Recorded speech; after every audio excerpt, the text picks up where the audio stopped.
Bonjour à tous, dans cette vidéo nous allons apprendre à faire un graphe circulaire sur base d'amplitude d'angle que l'on nous donne.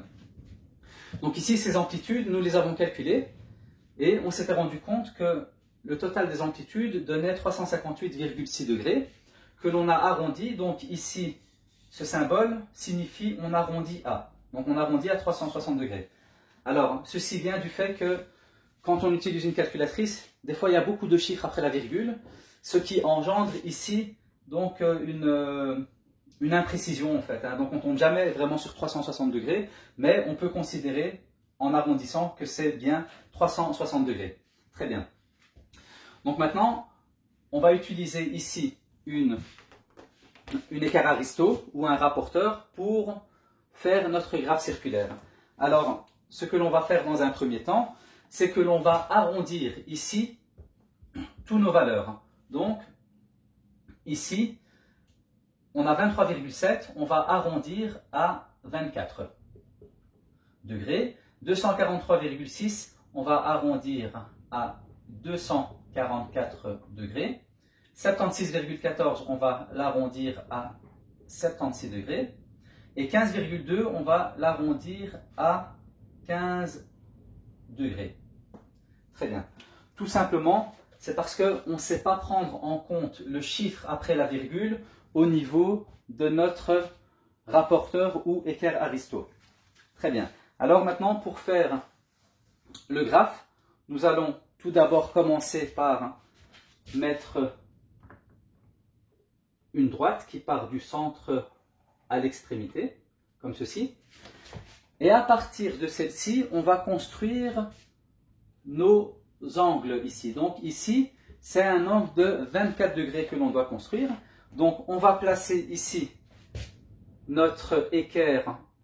On va mettre le 0 au centre. Et ensuite, on va compter les degrés.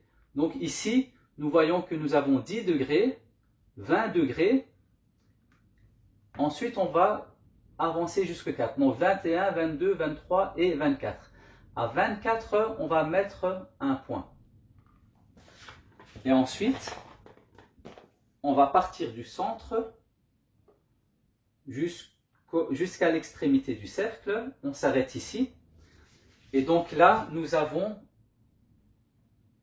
une amplitude de 24 degrés. Donc ici, ça correspond au mulot. Très bien. Ensuite, on va faire notre deuxième angle. Notre deuxième angle est égal à 244 degrés.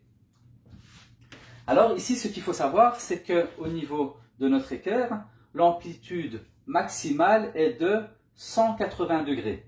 Donc ici, on voit que c'est la moitié d'un cercle.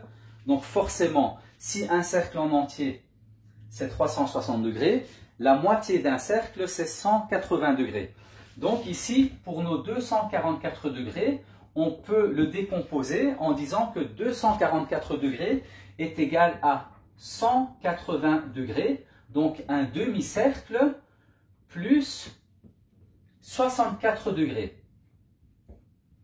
Plus 64 degrés. Donc on va ajouter, on va d'abord faire un demi-cercle, on aura 180 degrés, puis on va ajouter 64 degrés pour obtenir un angle de 244 degrés.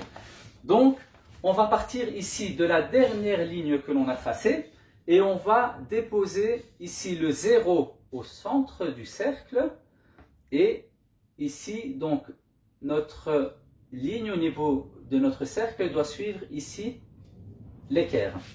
Ensuite, donc, on va faire une amplitude de 180 degrés. Ici, donc là, je mets en pointillé. Ici, c'est la moitié donc, du cercle. Donc, c'est bien ici 180 degrés que l'on a fait. D'accord? Maintenant, on va ajouter à ça 64 degrés. Donc, on va venir et on va déposer le 0 au centre et on va suivre avec l'équerre les pointillés. Et ensuite, ici, on va donc avancer. Donc, ici, on a 10 degrés, 20, 30, 40, 50, 60. Et là, on va mettre un point à 64 degrés. Donc 61, 62, 63, 64 c'est ici. Très bien. Donc maintenant ici on a nos 64 degrés par rapport au pointier. Et on va tracer notre ligne. Donc ici, entre les pointiers et la deuxième ligne, on a 64 degrés. Donc 180 plus 64 degrés, ça fait 244 degrés. Donc ici, on peut dire que tout ça fait... Donc voilà, ce que l'on vient de tracer ici, ça fait 244 degrés. Très bien, donc 244 degrés, ça représente les campagnols. Donc ça représente les campagnols.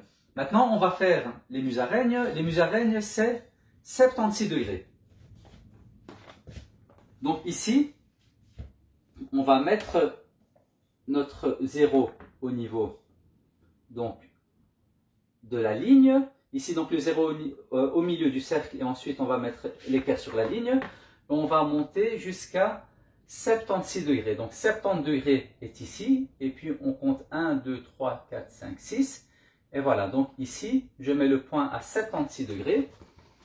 Et ensuite, je vais tracer ici, en partant du centre, un segment jusque là. Et donc, ici, donc, nous avons nos 76 degrés.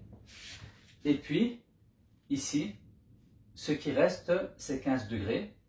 Donc, en partant de là, on peut vérifier que, en partant de la dernière ligne, ici, donc, ici, on est à 10 degrés, 11, 12, 13, 14 et 15 degrés. On est vraiment ici à 15 degrés.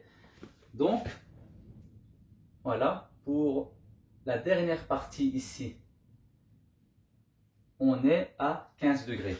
Et de cette manière-là, on a construit un graphe circulaire sur base, ici, d'amplitude que l'on avait calculé auparavant. Merci d'avoir suivi cette vidéo et bon travail à tout le monde.